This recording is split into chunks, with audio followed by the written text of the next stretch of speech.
You're listening to The Ride to Work with Pastor Fred. Fuel for your faith before you clock in. Enjoy the ride. Good morning, everyone out there. Thank you so much for joining us this morning for The Ride to Work. I am the voice behind the word and the wheel. And today we're talking about intersections. That's what we're discussing on our ride this morning. Intersections, you know, those places where lanes meet, directions, they collide, and choices must be made. That's what intersections, and that's what happens at intersections, because, you know, it's at the intersection that chaos, you know, it could be some confusion, and pray to God that it doesn't happen, collisions that can occur. But it's also, watch this, where clarity, direction, and destiny, those things are determined. Intersections. So that's what we want to talk about this morning. Again, thank you so much for joining us. And I want you to continue to share this ride to work with your friends, co-workers, all of those alike. Come on and join the ride, so to speak. But today we want to talk about intersections. And first thing I need you to understand about intersections is intersections are places of decision. Intersections are places of decision. Look, because you know every intersection on your route or on your way to where you're going to work or wherever it is, you choose to go left, right, straight, or stop.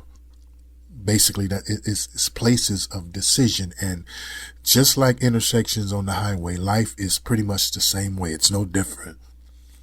Because God, what happens is he'll bring you to moments where staying the same is no longer an option. Think about that.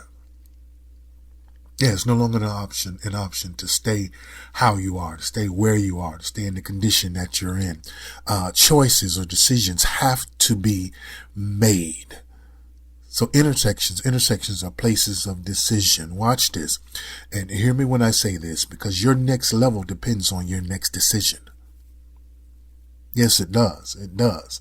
And sometimes even not choosing is a choice.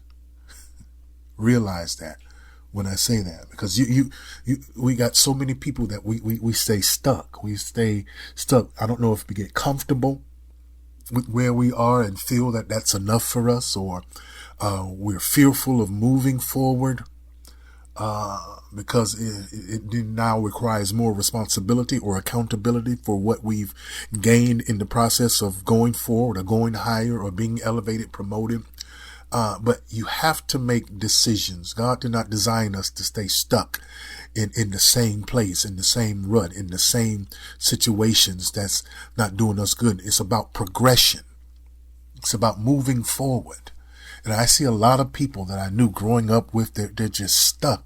They're stuck in that back in that era that, you know, we were excited. We were kids. We were doing whatever we wanted to do with really no regard or interference, should I say. It was just that youthful exuberance. And a lot of us, it's like they want to go back there. They're stuck in some type of time lapse or warp, should I say, to where they just wish they could stay in that moment of greatness that they felt for them, or that moment of superiority, that moment of joy, and that moment of mischief. But you've got to understand, at some point, you've got to make the choices to move. You've got to make the choice to go in another direction or to change directions. You have to understand it's important. But even not choosing is a choice. And a lot of you have just not chosen to do that. But God is He's going to bring situations your way to where you can't stay there. It's no longer an option. You can't stay where you are.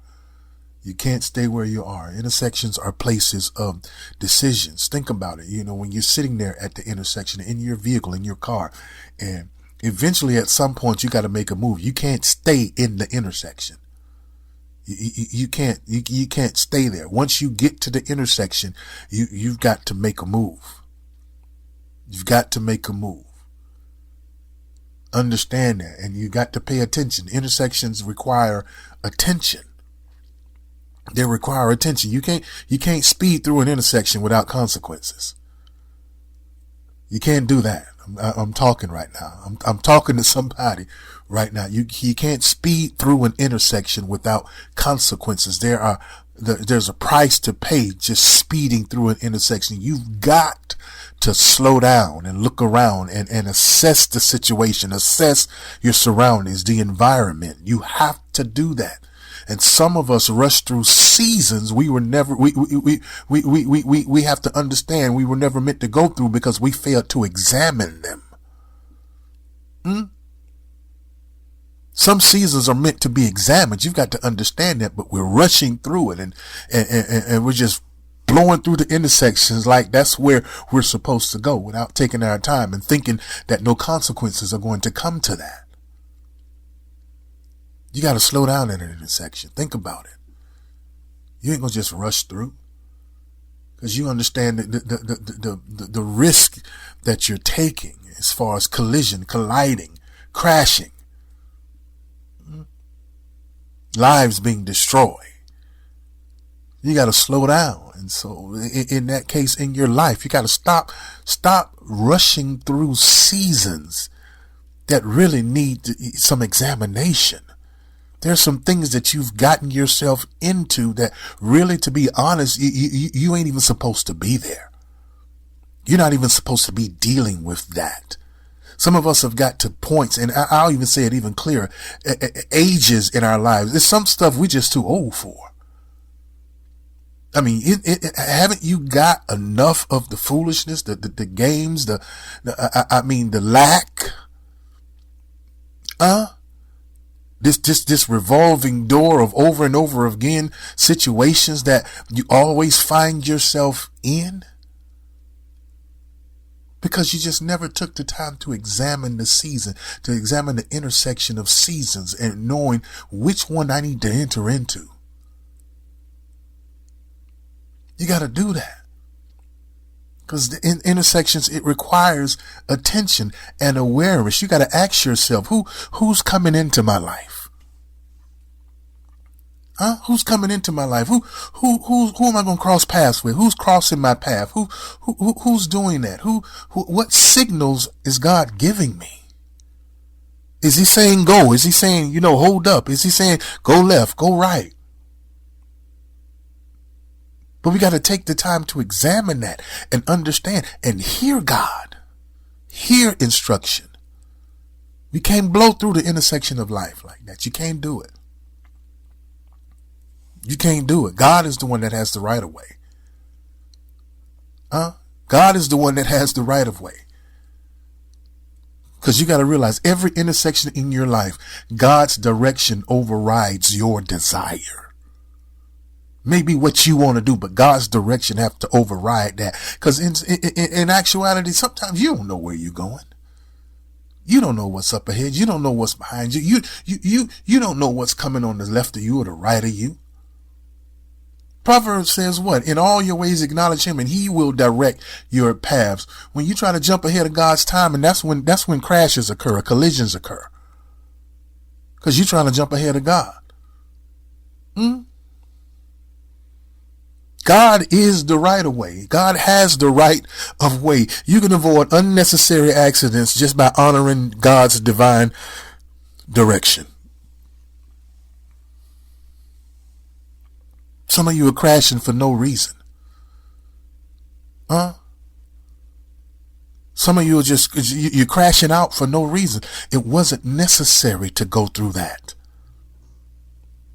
It wasn't necessary to have to deal with that shame, that pain.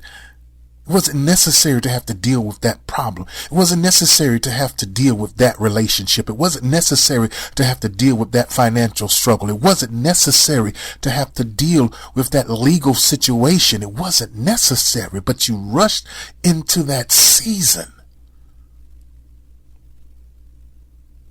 And you crashed. Because you didn't take your time at the intersection and listen to God's direction. You got to honor God's divine direction.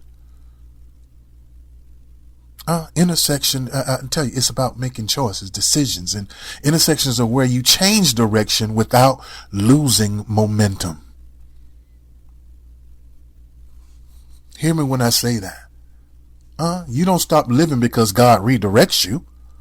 No, you don't stop living. You turn your obedience in the direction where he's taking you. Wherever God is pointing you, that's what you go. You don't lose any momentum. You don't lose momentum. You just changing directions. And every now and then we need to change directions. When we get to that intersection and we pause, and we begin to look around at our surroundings and see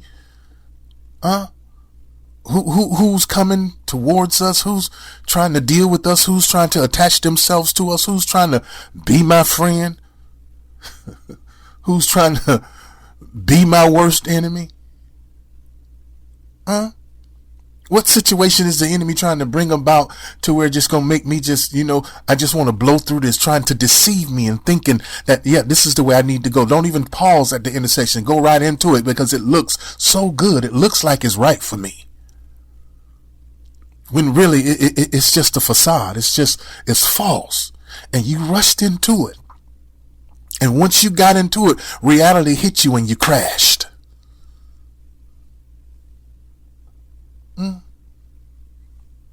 You got to take the time to, it's like they used to teach us, when we were kids, and even now, look both ways before crossing. Look both ways.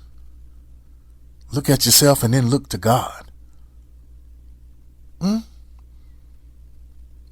I can't do this no more. I can't make this decision. I'm at the intersection of indecisiveness. God, which way should I go? That's what you need to say. Let's look in both ways. So today, I just want you to understand that God is guiding your decisions. You got to let him guide your decisions. Because if you let God guide your decisions, he'll protect you at your intersections. Because he'll tell you which way to go. He'll tell you what direction he wants you to go in. You won't crash. You won't collide with nothing. But you'll cross that intersection safely. So please keep that in mind today before you clock in. God, just lead and guide me. And I'm going to pause. I'm going to look both ways before entering any intersection in my life. Thank you so much for joining us today. I enjoyed this ride this morning. Please be sure to join us tomorrow. Tell somebody. Please tell somebody and share this with them, because there are some people that are at intersections in their life right now. And they want to make a decision, and they want to make the right decision. Sometimes the right voice helps you make the right decision. Till tomorrow, God bless you.